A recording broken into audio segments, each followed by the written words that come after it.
This is a rule across all categories, B2C, it doesn't matter. You cannot avoid this rule. It's a scary rule when it comes to startups.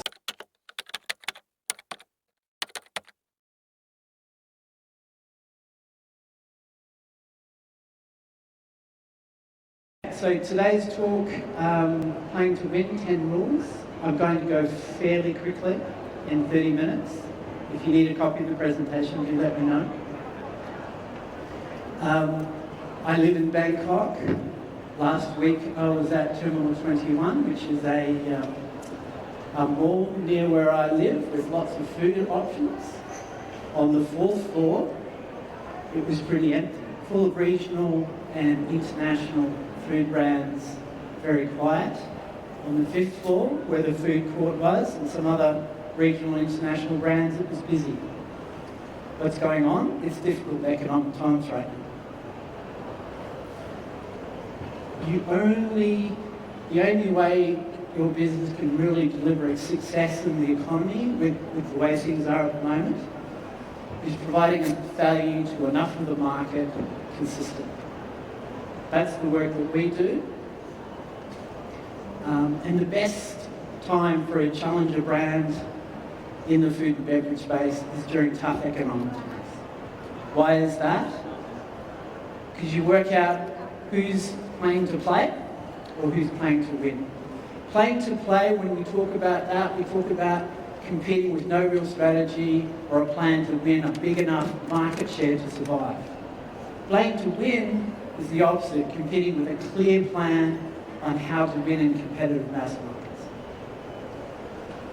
Bit of background on me. I started my career working at Suntory in Japan for many years, working in FMCG and food and beverage brands.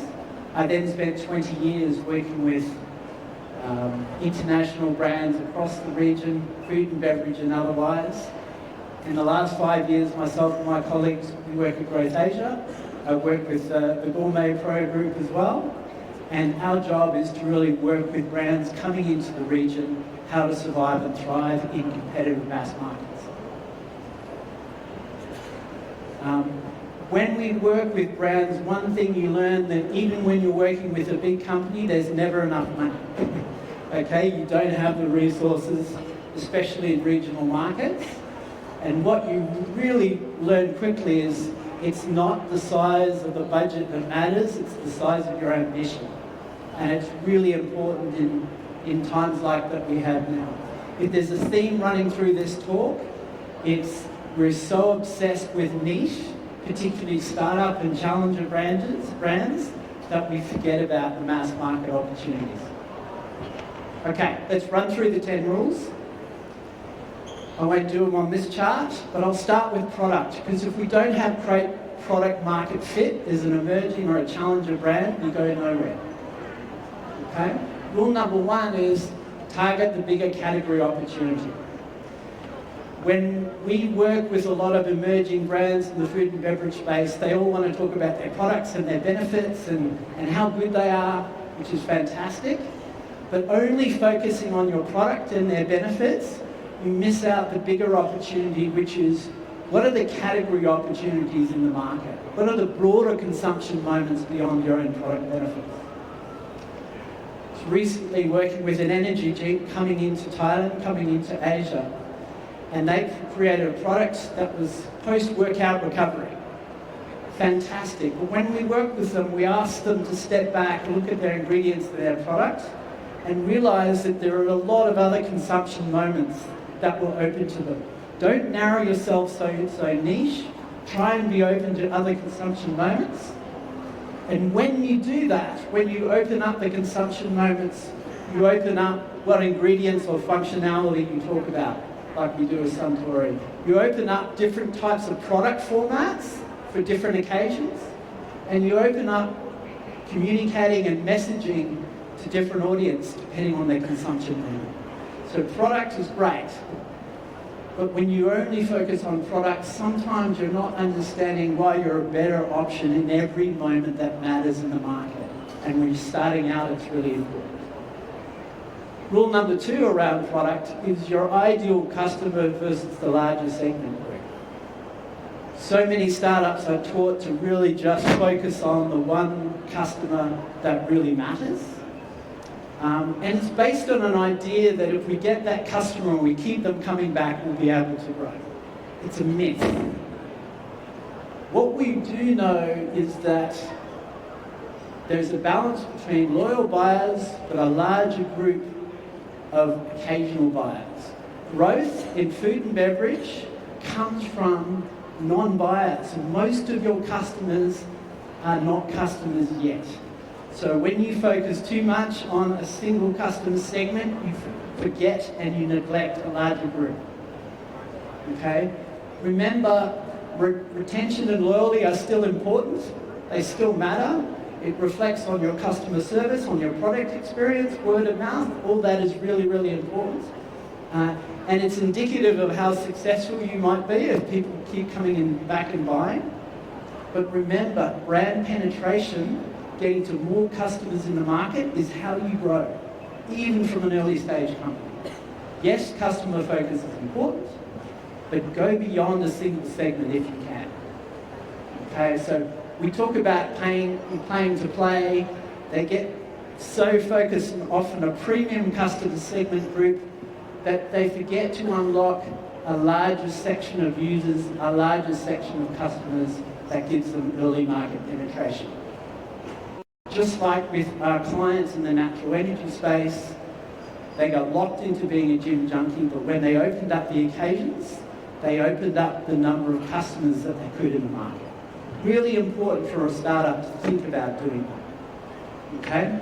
Again, what that does is that opens up what sort of product options for different customers. What sort of messages can you offer in different moments for different customers? And what sort of retail channels are appropriate for those customers? So, we do know that customer focus is important because you have a limited budget. Of course, you've got to start somewhere. But trying different customer segments is part of early growth strategy. And make sure you work that in when you're starting your business. Again, playing to play is more than focusing on one target and getting just locked into that, but opening up broader segmentation to drive market penetration. Rule number 3, continuing on the product theme and opening up the market. When you're looking at retail, there are a lot of options. Okay, there's probably too many when you're starting. And what you're always trying to do when you're looking at retail and when you're starting is balancing retail distribution with mental availability. Where you are and what people think of you. Do they know you? Are they aware of you? Are they willing to buy you? The problem that we have is failing fast and failing slow. Failing fast means coming in and having so many distribution points but no awareness and mental availability to convert that. Failing slow, which happens a lot with emerging brands, is choosing one niche, premium retail channel, getting stuck there while the market moves on. How do you avoid doing that? We call it target penetration. Have a plan for launch. Be very targeted in geography, retail availability, but be quickly ready, even after 6 months, to expand to what's next.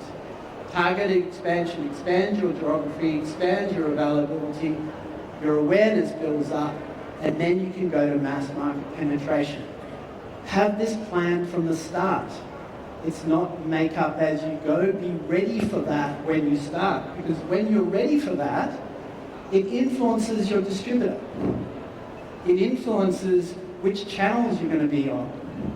It influences even more aligning product and your production and the investment required and the marketing and sales required. You should know that from the start, not jump in and find out when it's too late. Okay, so again, if you're playing to play, you come in, you get locked in, you've got nowhere to go. If you come in with a clear plan at launch for expansion and then at maturity, that's the way to survive and thrive. Okay, product market fit is done. The brand challenge is equally and perhaps more challenging for most emerging brands. The first thing is defining that brand clearly, especially when you're going into a new market. The biggest challenge that we have working with challenger brands and emerging brands is they're in love with their product, and that's great. That's important. They don't think they need brand because their product's so good. Great companies are built on great products. But as Elon Musk knows, a great product isn't enough, okay, especially right now. So one rule that I want you to remember, if you remember nothing else from today, is this rule.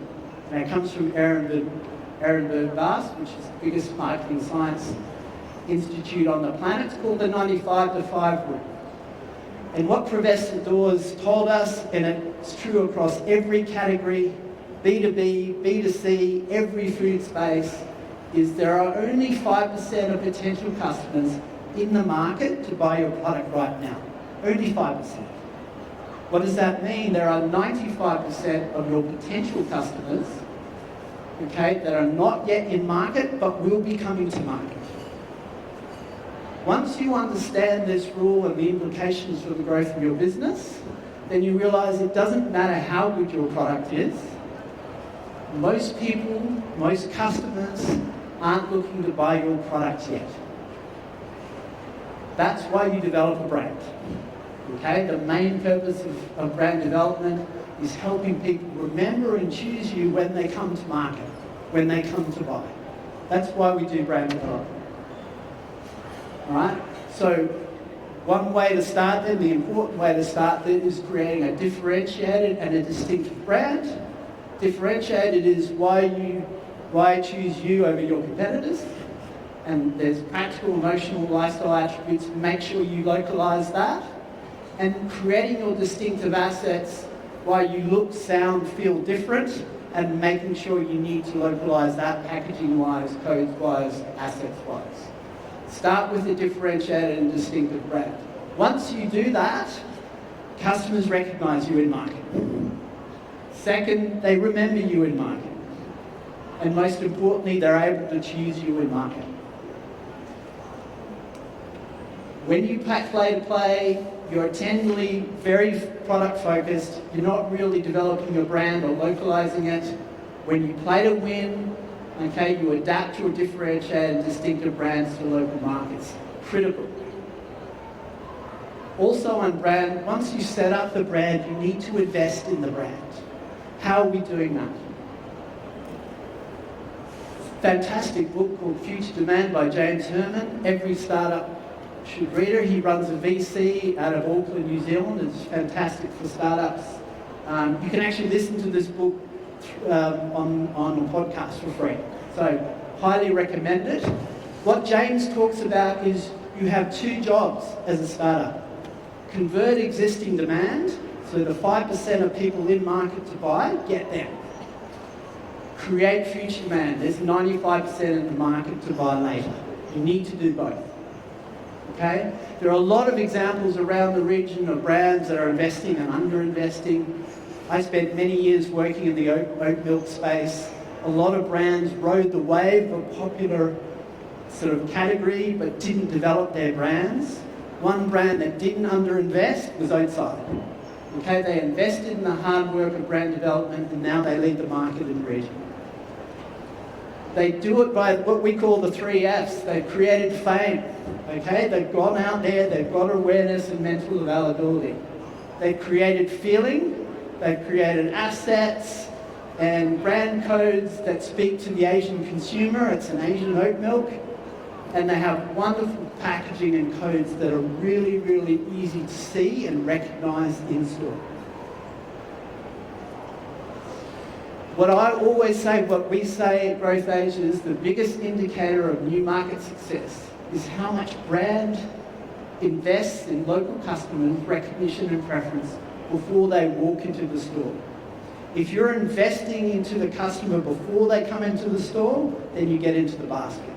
If you're relying on winning once you're in the store, you're already dead. So if you're planning to play, you only invest in store, no brand investment outside. But if you're planning to win, you invest in brand development beyond the store or beyond the e-commerce platform to create future demand. Rule 6. So you've set up your brand, you've invested in it. What's the outcome in terms of pricing? Unfortunately, I see a lot on the left. And what happens is brands come in, they expect to be profitable immediately. They want to make money straight away. Immediately tells us you're under-investing in the brand and the market. Okay? You fail to establish a strong margin, you're more likely to discount. You focus on current sales, you're neglecting future sales. You don't invest anything in advertising because you've got a great product, but you fail to gain market share. If you're playing to win, if you know what you're doing when you're coming into market, you know the path to profitability is 1 to 2 years. Okay, you understand the investment in the brand and the market that you need. You establish and maintain a strong gross margin. Okay, so you're not discounting, you're not doing price wars, you know what your margin is. You focus on long-term and short-term. You've got to survive the short but win the long. Do that 60-40 challenge. And you invest wisely in advertising. You understand you're here for the long game. Consumers know that. Partners know that. It's a very powerful tool. The outcome of playing to win is you have brand pricing power. What does that mean? It means you can charge higher prices. We're doing this to make money. Okay? Secondly, when you do raise prices, and you have to, there's less fall off in demand. And thirdly, by establishing a good price positioning, you create perceived value around the brand. Charging at the right price level, not undercharging, creates value in consumer perception of your brand. Okay? The challenge is, and the problem is, when you view brand development as a cost, it ends up costing your brand and your business. So you need to invest in it. Okay? Final thing, let's talk about marcoms and a few rules here. And the problem of short-termism that really falls into challenger land. We need two-speed marketing to create local growth. So getting back to James and what he talks about in his book a lot, is that you have two types of marketing communications. One is short-term sales activation. Very rational, very product-focused, very targeted, very sales. That's the 5%. We've got to get there. But then there's the 95%. That's the brand activation model. It's broader targeted, it's more emotionally centric, and it's about driving memory so that when they come to shop, they remember you. A great book by Burnett and Field, The Long and the Short, 12 years ago. Every CMO and every F&B company globally knows this book, okay? It's the Bible when it comes to understanding that we need to do both. Sales activation, which is our short-term up and down, and then brand building, which is our long-term growth. We need both to survive. Okay, the long and the short is critically important. And if I look at a marketing plan from a business or an emerging brand, I can tell straight away whether they understand two speeds. The brand stuff and the sales stuff and how they're balancing both. Okay, so playing to play, you're just really looking at short-term sales, and it's this hamster wheel, continuous sales growth, or are you balancing the long and the short to actually deliver real growth, survive and thrive in the market? Okay, rule 8, share of noise. This is a challenge for someone like me who's been in marketing and in advertising. There is a perception, particularly among startups, among VCs, among others, that advertising is a waste of money. If you have a great product, advertising is a tax. The reality is, if you understand ESOV, and the shorthand of ESOV means that your share of market is basically dictated by your share of voice. So the percentage of spend in your category adds up to the percentage of market share that you get in that category. This is a rule across all categories, B2C, it doesn't matter. You cannot avoid this rule. It's a scary rule when it comes to startups. But then you realise you've got to find other ways to create noise. Okay, to be a successful challenger, You have to make some noise, be heard, stand up, stand for something. You've got to challenge for something. Okay? That's how you overcome your lack of budget. Right? And there's many ways to do that through positioning. Okay? Compare yourself to the market leader. Make yourself look bigger than you are. All right? Through the press, like Tony Chocolonely, or catch on to the latest viral wave. Take advantage of that to uplift your image in the market. Or do the grind, like most founders do, which is every podcast, every interview, every speaking opportunity, you need to be out there. Every sampling, every customer that you can meet, shake their hand, understand. That's the work that needs to be done. All right? Too many challenges, particularly international challenges coming into a new market, they don't want to make any noise. Every successful startup or emerging brand coming into a new market understands how to get heard. Okay? Rule 9, make your creative DNA shine. We understand, because we work with many brands coming into this market, other markets. When you're new, you don't want to be the loud foreigner, okay? Making so much noise and saying inappropriate things. But you've also got to remember that you were successful somewhere else, and it was because you were different. So you need to balance those two things. I love this book called Be More Pirate. In it, Sam Connor-Vallanday reminds us to embrace our creative spirit that made us start the company that we started with, okay? What are you fighting for and against? Are you flying your flag of your brand? Are you conquering new lands? Are you having fun while doing it? You've got to keep that spirit when you're going into new markets. A few ways to do that: localize.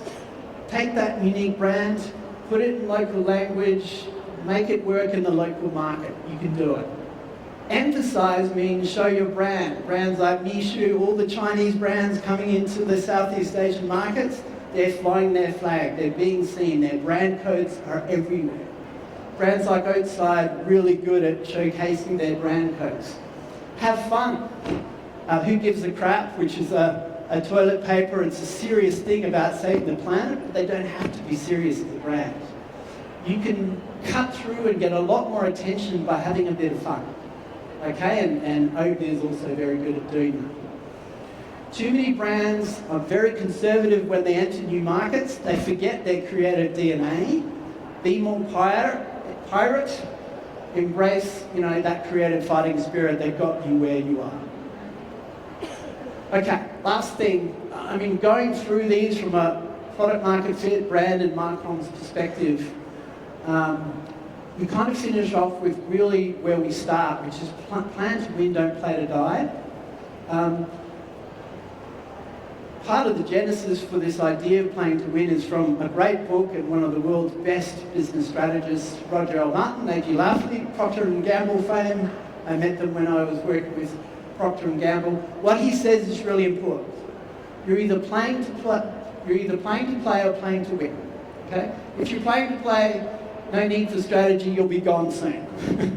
You're not going to survive. If you're playing to win, choices need to be made. Will you make them, or will someone else make them for you? Okay? Before you launch into any market, plan your product market fit. Okay? Plan all the occasions, plan your customer segments, really think about that product, okay, in terms of retail plan. Plan your market development, think about your brand codes, think about how you're going to invest in brand, maintain your brand pricing if you can. Okay, and think about your marketing approach. You need a two-speed marketing approach. You need to be heard because you don't have the money of the big guys, and you need to keep that creativity coming. That's how you get noise and share of market. Come ready to win. Okay? Last point to finish off with. I'm often approached after and said, we don't have the money and, we got this far without rules. And I understand that. Breaking the rules is often how new brands start. But new markets present a new growth challenge. Okay? Things do change. You've got a new market, new customers, different conditions. How do you adapt to that market but keep growing? okay? We now understand, based on the last 10 to 15 years of marketing, a real alignment globally on how brands grow, including emerging and startup brands. The rules are not created by big companies to keep small companies down, okay? They're created based on customer behaviour, and successful challenger brands, they all play to win. It doesn't matter what category you're looking at, these are the rules they will generally follow, but it's not a formula, okay? It's a map to help you find your unique path to growth. Each person's way through it will be different, but ultimately, if you want to drive revenue, build market share and get profitability and survive those first 2 to 3 years, there's some good rules to use. Thank you. Thank you very much, Rob Paul. May I invite you to be in the middle of the stage to take photo? And thank you for the 10 rules for F&B challenger brand success across Asian market. I think that all of us here, participants, will use and follow the rules you mentioned. Thank you very much once again.